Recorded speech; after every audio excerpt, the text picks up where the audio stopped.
Hi, everyone. Hello again. We're in Search of Christian Freedom, page 300. The subsection is Abstain from Blood. The letter sent out by the apostles and older men of Jerusalem, recorded at Acts chapter 15, uses the term abstain in connection with things sacrificed to idols, blood, things strangled, and fornication. The Greek term they used, apekomai, has the basic meaning of to stand off from. The Watchtower publications imply that, with regard to blood, it has a total, all-embracing sense. Thus the publication You Can Live Forever in Paradise on Earth, on page 216, says, abstaining from blood means not taking it into your body at all. Similarly, the Watchtower of May 1, 1988, page 17, says, quote, walking in Jesus' footsteps would mean not taking blood into the body either orally or in any other way, unquote. But does this term, as used in the scriptures, actually carry the absolute sense these publications imply? Or can it instead have a relative sense relating to a specific and limited application? That it may apply not in a total, all-embracing sense, but in a limited, specific way, can be seen from its use in such texts as 1 Timothy 4, verse 3. There the Apostle Paul warns that some professed Christians would introduce teachings of a pernicious nature, forbidding to marry, commanding to abstain from foods which God created to be partaken of with thanksgiving. Clearly, he did not mean that these persons would command others to abstain totally, in any way, from all foods created by God. That would mean total fasting and lead to death. He was obviously referring to their prohibiting specific foods, evidently those prohibited under the Mosaic Law. Similarly, at 1 Peter chapter 2, verse 11, the apostle admonishes, quote, beloved, I exhort you, as aliens and temporary residents, to keep abstaining from fleshly desires, which are the very ones that carry on a conflict against the soul. End of quote. If we were to take this expression literally, in an absolute sense, it would mean we could not satisfy any fleshly desire at all. That certainly is not the meaning of the apostle's words. We have many fleshly desires, including the desire to eat, to breathe, to sleep, to enjoy recreation, and a host of other desires, which are perfectly proper and good. So, abstaining from fleshly desires applied only in the context of what the apostle wrote, relating not to all fleshly desires, but only to harmful, sinful desires, which do indeed carry on a conflict against the soul. The question then is, in what context did James and the Apostolic Council use the expression to abstain from blood? The council itself specifically dealt with the effort of some to demand of Gentile Christians that they not only be circumcised, but also observe the law of Moses.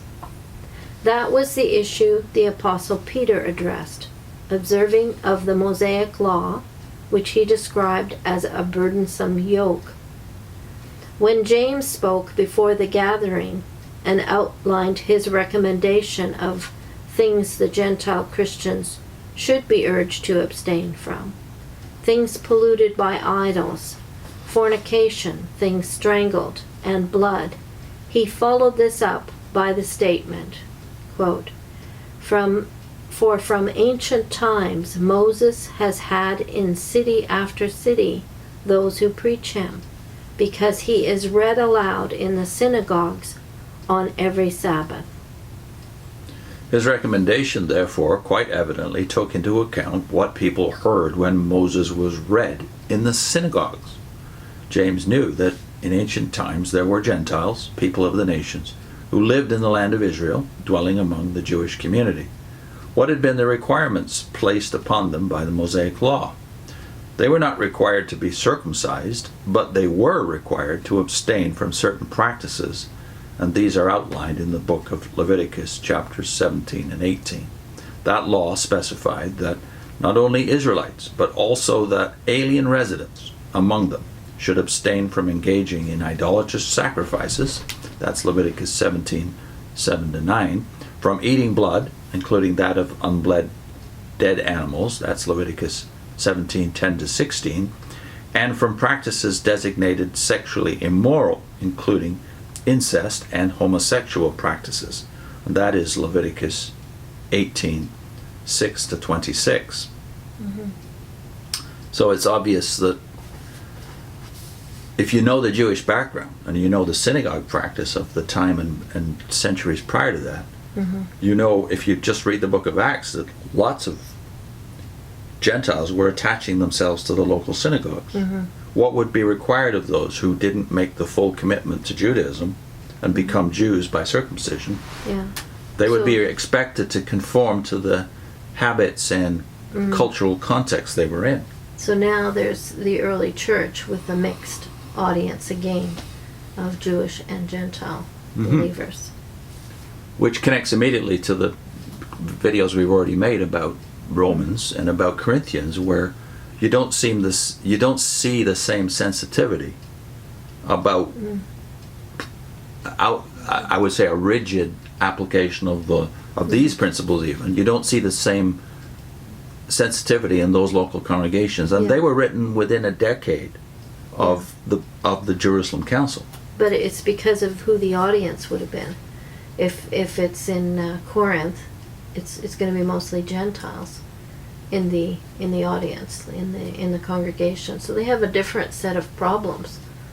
And it's going to be probably several different house churches you're dealing with, which would have different mixes of population. Some would be more Jewish, maybe, probably, because the congregation both in Corinth and Rome starts in the synagogue, Yeah. the Jewish community. So by the time another 10 or 15 years has gone by, the mix changes. Yeah. But And there's different sensitivities depending on where they are too. Yeah. And so you do have in Corinthians and in Romans, specifically in chapter 8, I believe it is in Corinthians, and then in chapter 14 in Romans. We've made videos on this, that there's no rigid rule anymore in Paul's way of dealing with these issues of disputes over days and foods. Yeah. Freedom He says of conscience. freedom of and- conscience, but always the conscience of the other man Yeah. being taken into consideration. Now in the next section, Ray gets into the specifics of the Jewish background when it comes to applying Acts 15.